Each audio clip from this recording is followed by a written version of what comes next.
Kemah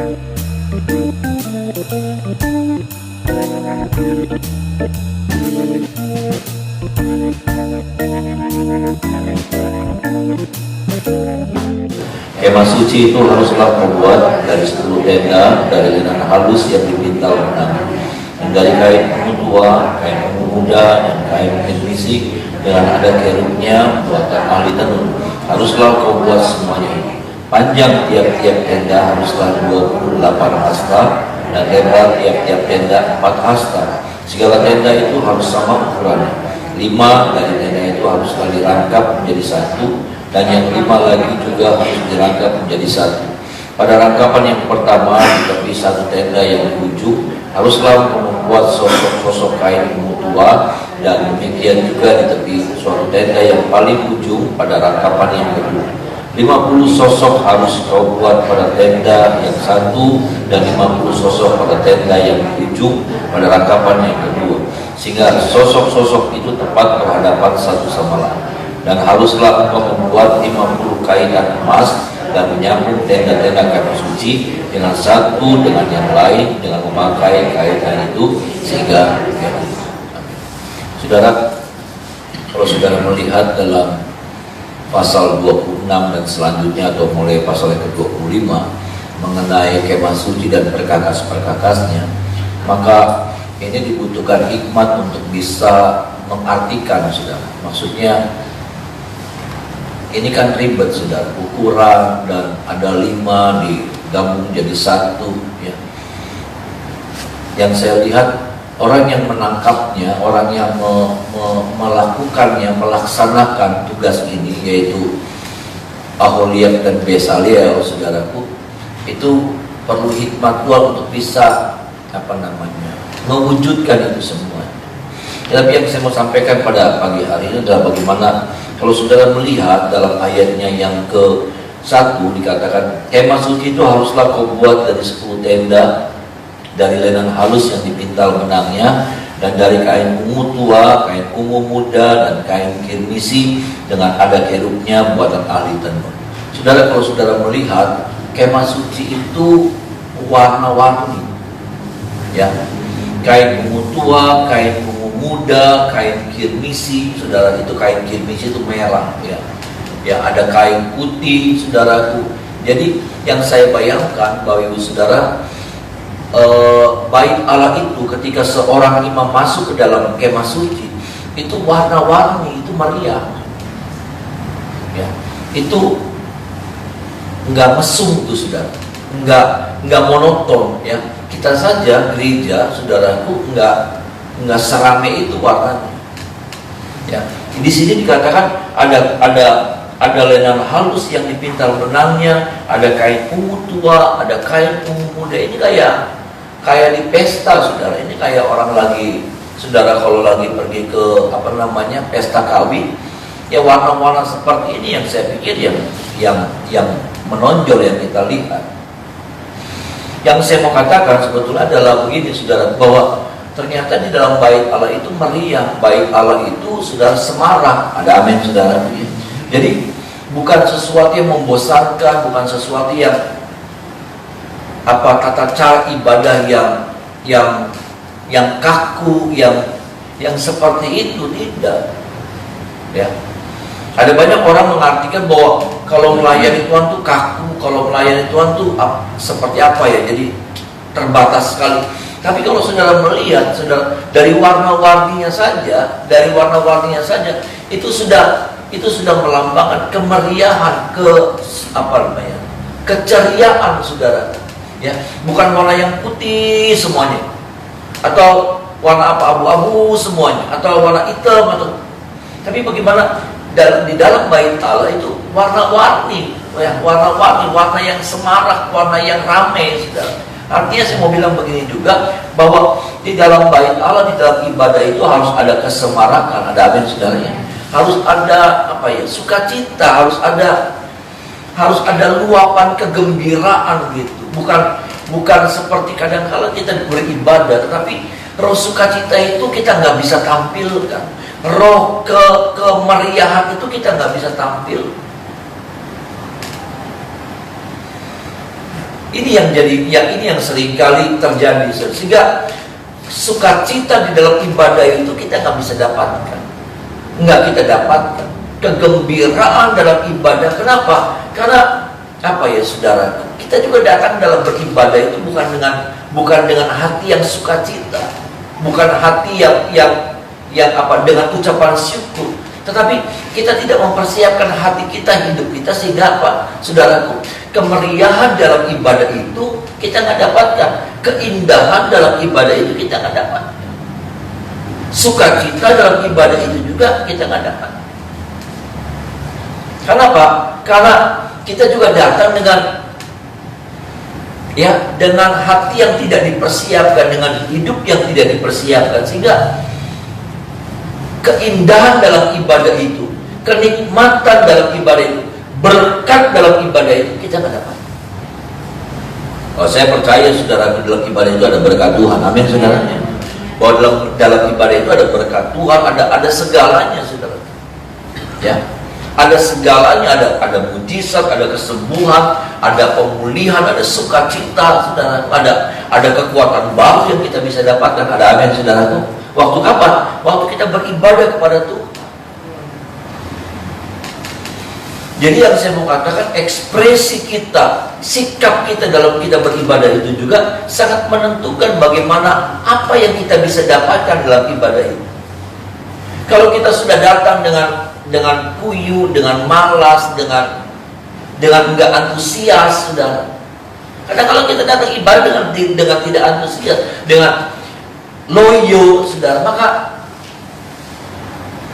nggak ada yang kita bisa dapatkan, nggak ada yang kita bisa raih dalam ibadah itu. Padahal dalam ibadah itu ada semua yang kita butuhkan, ada segala sesuatu yang Tuhan sudah sediakan dalam ibadah itu. Ada amin, saudara. Tapi karena kita sendiri nggak antusias gitu, kita sendiri melakukan ibadah itu dengan asal-asalan, kita sendiri nggak ada gairah dalam ibadah. Itulah sebabnya saya mau sampaikan bahwa sikap kita dalam kita beribadah, antusias kita dalam beribadah, itu akan menentukan berapa banyak berkat yang kita bisa raih, berapa banyak kekuatan, apa yang kita bisa dapatkan dari ibadah itu sendiri. Karena begini saudara, kalau kita beribadah lalu kita tidak meraih apa-apa, ini saudara, perhatikan. Kalau kita beribadah tetapi kita tidak meraih apa-apa, dan kita tidak merasakan apa-apa, maka kita akan bosan dengan ibadah. Kita akan bilang menjemukan ibadah. Kita akan bilang sia-sia ibadah.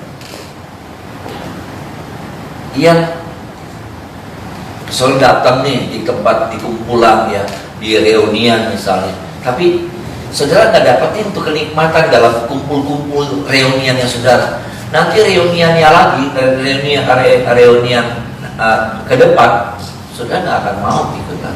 Kenapa? Karena apa sih gitu? Dapat apa gitu? Apa indahnya? Apa kenikmatannya? Nggak ada.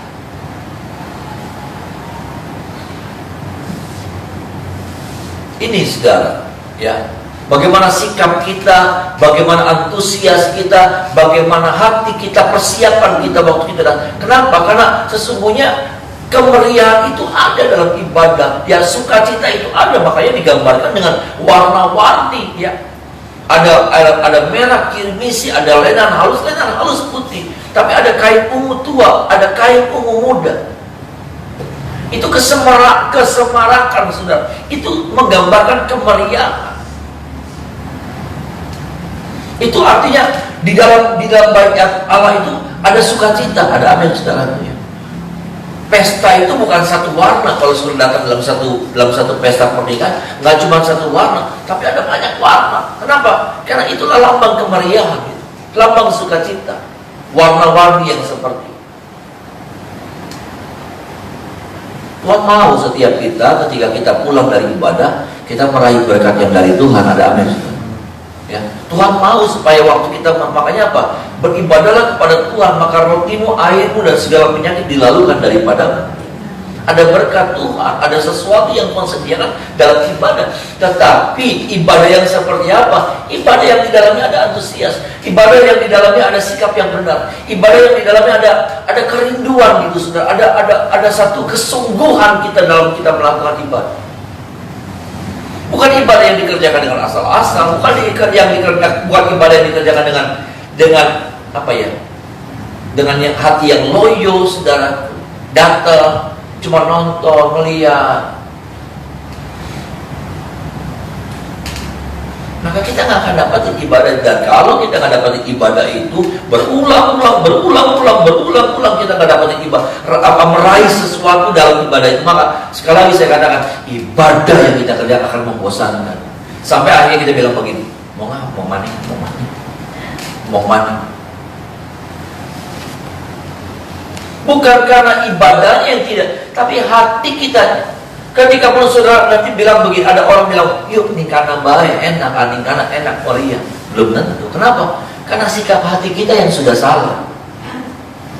Ya, mau semeriah apapun, kalau hati kita lagi nggak siap, saudaraku, kita nggak mempersiapkan hati kita dengan baik, maka nggak ada keindahan yang ketika orang lain mengalaminya, kita enggak. Ini sederhana, saudara, tetapi ini menjadi sesuatu yang penting. Ya, ini menjadi sesuatu yang penting, dan saya rindu setiap kali kita ibadah, kita mendapatkan sesuatu gitu. Amin, katanya. Kita mendapatkan apa ya? Hal yang baru, kita mendapatkan berkat, kita mendapatkan kekuatan dalam ibadah itu. Hal yang kedua, Bapak Ibu Saudara, kalau saudara melihat sama, saya tidak pindah ayatnya, sama saudara ayat yang kedua, ayat yang pertama sampai ayat yang ke-6. Ya, kalau saudara baca judul perikopnya mengenai kemah suci. Saudara, di Gunung Sinai ternyata, ya, ini kan pengalaman Gunung Sinai, bagaimana Musa mendapatkan dua loh batu, 10 hukum Taurat. Ternyata saudara, bangsa Israel di Gunung Sinai itu lama, ya, lama, saudara. Kenapa? Karena disitulah hukum Tuhan diberikan. Kemudian kalau saudara baca pasal 25, pasal 26, disitulah kemudian turun perintah untuk membuat kemah suci. Ya, turun perintah untuk membuat kemah suci dengan detail-detailnya. Kalau saudara baca pasal 26, pasal 25, apa perkakas-perkakasnya disampaikan, saudaraku. Dan di Gunung Sinela, kemudian di Gunung Sinela, ya sudah, di dekat Gunung Sinai, ya, karena orang Israel tidak bisa naik ke atas, mereka ada di bawah Gunung Sinai. Disitulah kemudian kemah suci ini dibuat, gitu, saudara. Ya, kemah suci itu mulai dirakit, kemah suci itu mulai ditenun, saudaraku, kainnya. Kemah suci itu patok-patoknya, kait-kait yang dari emasnya, kayu-kayunya, semuanya dipersiapkan di sana. Ya, kalau saudara melihat, memperhatikan, semuanya dipersiapkan di sana. Ya, mereka belum berjalan, mereka belum melanjutkan perjalanan mereka, belum. Tetapi mereka masih ada di Gunung Sinai, masih ada di bawah kaki Gunung Sinai. Untuk apa? Yang saya katakan tadi, mereka mengerjakan, melakukan, membangun bait Allah itu. Ya, ditenun, saudaraku, kainnya, yang kain berapa warna ini, benangnya ditenun, saudaraku, sampai jadi, semuanya jadi, baik meja roti sajian, baik kandil, baik macam-macam, semuanya dibuat di sana. Kenapa, saudara? Kenapa? Mereka harus menyelesaikan ini dulu. Mereka nggak boleh melangkah, mereka nggak boleh melanjutkan perjalanan mereka, nggak boleh. Ya, Tuhan belum izinkan. Tuhan, awal itu, saudara, belum berjalan. Sampai apa? Sampai kemah suci itu jadi. Ya, kan tuntunan Tuhan di tengah-tengah bangsa Israel itu adalah, petunjuk Tuhan adalah lewat awan. Ya. Kalau awannya jalan mereka. Tapi saya melihat awan itu terus berhenti. Awan itu belum berjalan. Kenapa? Saudara, sampai menunggu kemah suci itu selesai. Artinya, saudara, yang saya katakan, saya pernah sampaikan, bahwa perjalanan mereka yang sesungguhnya, tantangan kesulitan mereka yang sesungguhnya itu pada waktu mereka ada di Gunung Sinai, ya, padang gurun Sinai. saudara, ya. Dan mereka masih di Gunung Sinai. Tetapi kemudian berapa puluh tahun mereka akan berjalan melintasi Gunung Sinai ini, pada Gunung Sinai ini. Nah, inilah tantangan hidup yang sesungguhnya. Benar mereka mengalami yang namanya air, di Mara, ya saudara, air nggak punya air. Tapi itu kesulitan-kesulitan yang belum berarti, yang tidak berarti. Nanti kesulitan-kesulitan yang sesungguhnya mereka akan hadapi itu pada waktu mereka berjalan meninggalkan Gunung Sinai, masuk di padang gurun. Itulah kesulitan hidup yang sesungguhnya. Itulah tantangan hidup yang selanjutnya. Bagaimana bukan cuma tentang kesulitan-kesulitan mara bahaya yang mereka hadapi di padang gurun Sinai, tapi mereka akan berhadapan dengan musuh Moab, Amon, Amalek, peperangan-peperangan yang seperti itu. Itulah sebabnya sebelum mereka masuk dalam perjalanan hidup, tantangan, masalah hidup yang sesungguhnya, pergumulan hidup yang sesungguhnya, maka Tuhan harus pastikan dulu sudah hadir kemah suci di tengah-tengah mereka. Artinya apa? Ada ibadah yang mereka sudah kerjakan dengan benar. Tuhan mau pastikan bahwa saudara, tempat ibadah itu harus tersedia terlebih dahulu. Supaya apa? Supaya bangsa Israel bisa beribadah kepada Tuhan. Ini saudara, ya. Jadi yang saya mau katakan, ibadah itu menjadi sesuatu yang sangat penting. Ibadah itu menjadi sesuatu yang sangat vital. Ibadah itu kenapa? Karena ibadah itu yang menentukan kalah dan menangnya bangsa Israel. Itulah sebabnya Tuhan belum mengizinkan bangsa Israel berjalan, saudara, melanjutkan perjalanan. Kalau kemah suci itu belum jadi, Tuhan belum izin. Nunggu kemah suci ini jadi dulu. Sudah jadi, baru mereka berjalan.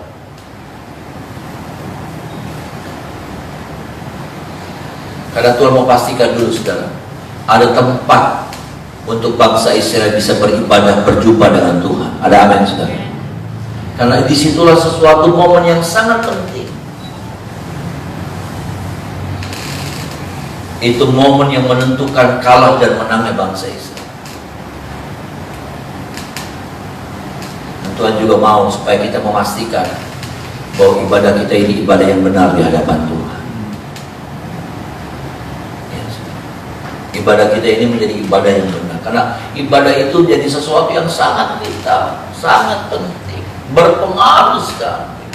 Bahwa perjalanan bangsa Israel di padang gurun itu perjalanan yang teramat sulit, teramat sukar. Ada banyak bahaya, mara bahaya yang hebat, yang luar biasa, yang bisa menghancurkan mereka. Itulah sebabnya Tuhan, sebelum mereka berjalan, Tuhan harus pastikan dulu. Tuhan gak izinin mereka berjalan. Tuhan harus pastikan kemah suci ini. Apa itu kemah suci? Tempat orang Israel bisa berhadapan dengan Tuhan, bisa berjumpa dengan Tuhan, bisa beribadah kepada Tuhan, harus jadi dulu.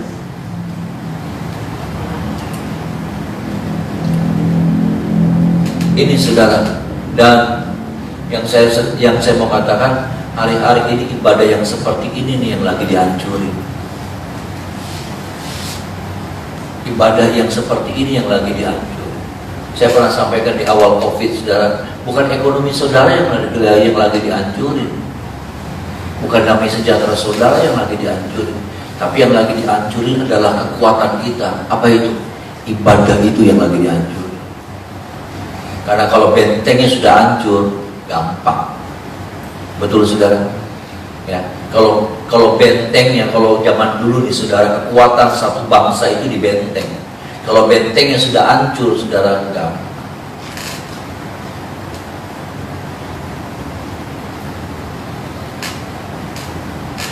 Benteng itu yang hancur, ibadah itu jadi benteng buat kita. Makanya apa? Ibadah dulu yang dihancurin, nanti gampang ngancurin damai sejahtera, nanti gampang ngancurin sukacita, nanti gampang ngancurin apa? Pengharapan kita gampang dihancurin. Kalau apa? Bentengnya udah hancur. Nanti akhirnya apa? Gampang ngancurin iman kita, gampang. Kenapa? Bentengnya sudah hancur.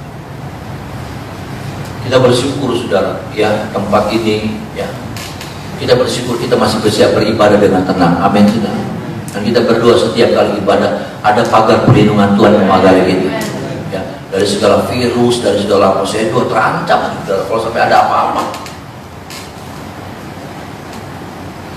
Ya, kalau sampai ada apa-apa. Tapi saya percaya saudaraku, saya tetap berdoa dan saya terus berdoa. Setiap kali kita beribadah, walaupun kita tetap harus melakukan protokol kesehatan, saudara. Makanya kalau sudah melihat kursi tambah dijarangin, saudara, saya ambil lagi kursi, tambah tak kurangin, gitu.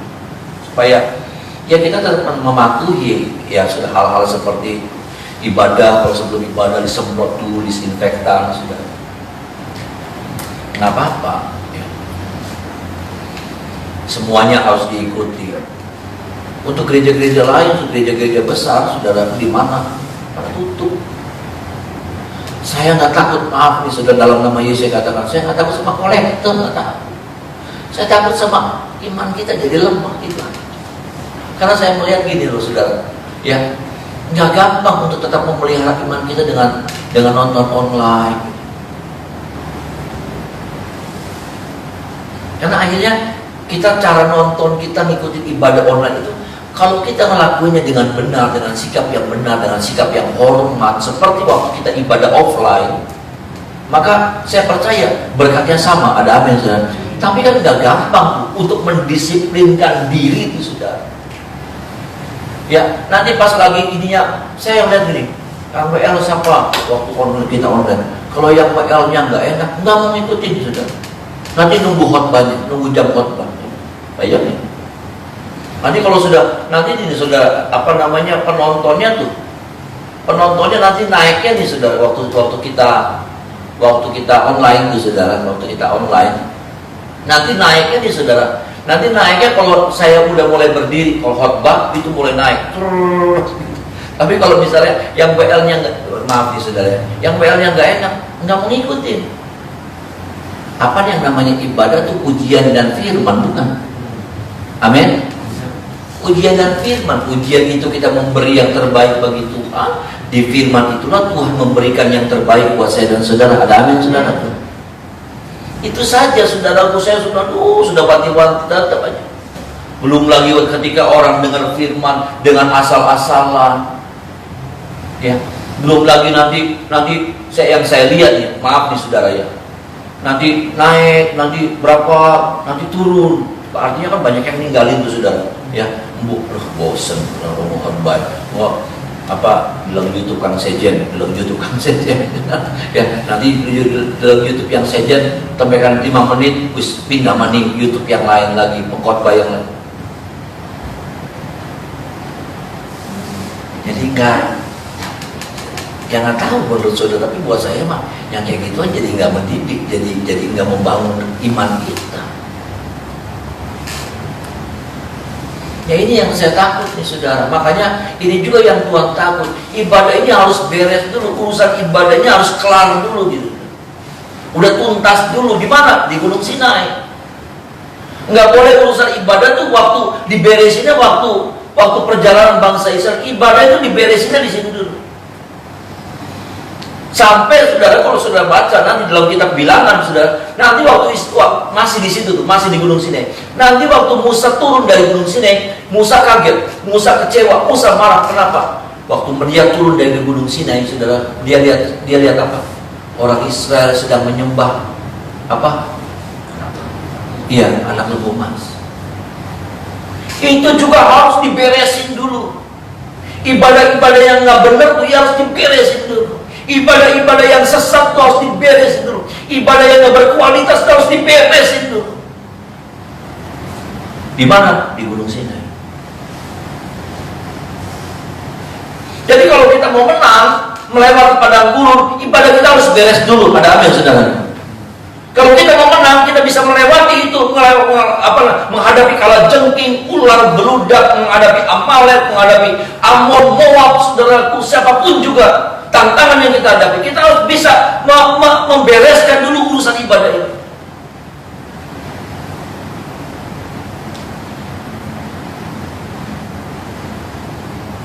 Sekali lagi saudara, saya nggak ada urusan kolektor. Saya butuh uang, tapi dalam hal ini saya nggak ada urusan sama kolektor. Yang lagi saya pikir adalah bagaimana membangun iman kita. Kenapa? Ini benteng pertahanan kita.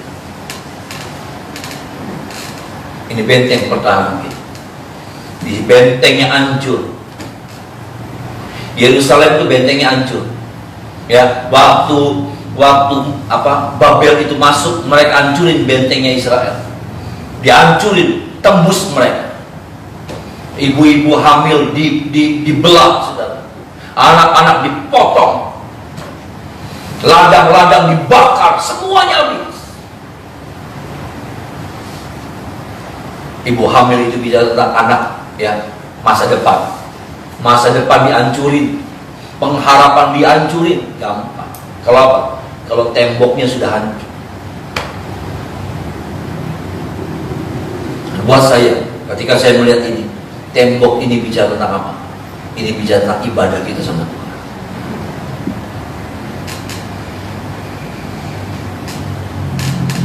Ibadah dulu yang mau dihancurin. Ibadah dulu yang mau diremukin. Baik tata cara ibadahnya, baik keinginan kerinduan ibadahnya dihancur.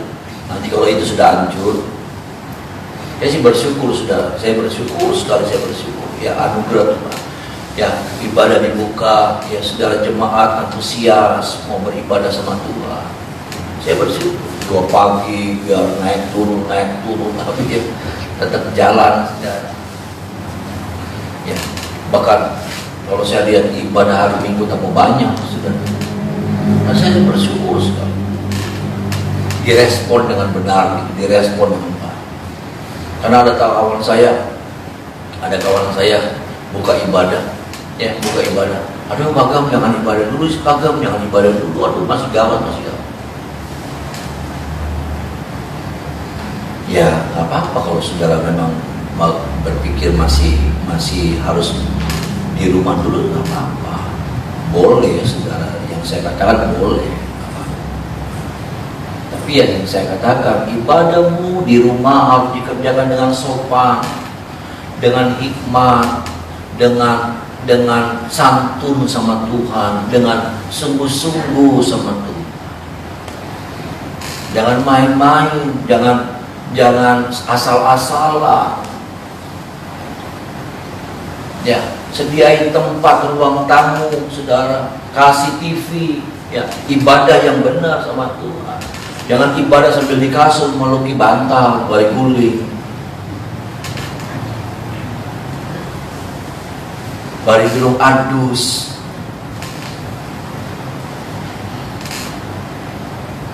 Bari nyekel HP.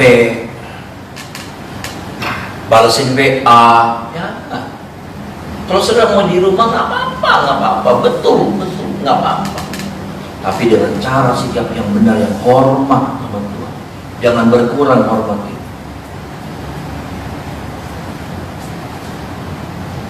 Ini nih saudara, urusan ibadahnya harus benar dulu. Kalau kita mau, kita bisa melewati padang gurun dan masuk tanah Kanaan, tanah perjanjian. Cuman itu yang harus diberesin dulu di padang di Gunung Sinai itu. Tuhan tekanin dulu urusan ini harus beres dulu. Mereka nggak boleh jalan, mereka belum boleh melanjutkan sampai urusan kemah suci selesai. Waktu kemah suci sudah selesai, baru awan itu mulai beranjak bergerak. Artinya apa? Mereka sudah siap. Kenapa? Karena ibadah itu akan memampukan kita menghadapi apapun juga. Ada amin, saudara. Ibadah kita itu akan memampukan kita menghadapi tantangan, kesulitan, masalah, kecewa, macam-macam. Ibadah itu mempersiapkan kita. Ibadah itu membuat kita menjadi orang yang kuat menghadapi hidup ini dengan segala tantangan-tantangan yang kita harus hadapi. Ibadah yang membuat kita membuat kita jadi orang yang tegar, bukan jadi orang yang cengeng, orang yang mudah menyerah.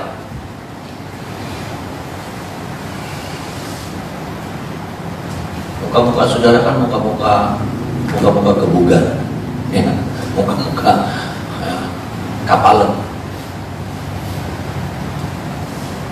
Kita harus punya mental seperti itu. Ada amin, saudara. Kenapa? Aduh, Di padang gurun saudara, maaf nih saudara, maaf, di padang gurun nih saudara, masing-masing orang sibuk dengan masalahnya. Ya, masing-masing orang sibuk dengan masalahnya. Kenapa? Karena orang di sebelah kita juga ada di padang gurun. Orang yang di depan kita juga ada di padang gurun.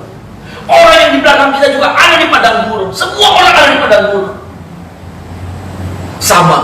Sama ngadepin kesulitan, sama ngadepin masalah, sama ngadepin hidup yang berat. Nggak bisa bergantung sama orang-orang di sekitar kita. Bergantung sama Tuhan yang memimpin hidup kita. Tolong kita Yesus. Ya, biar kiranya ini dulu nih, saya bersyukur saudara sudah belajar membereskan diri, membereskan dulu urusan ibadah.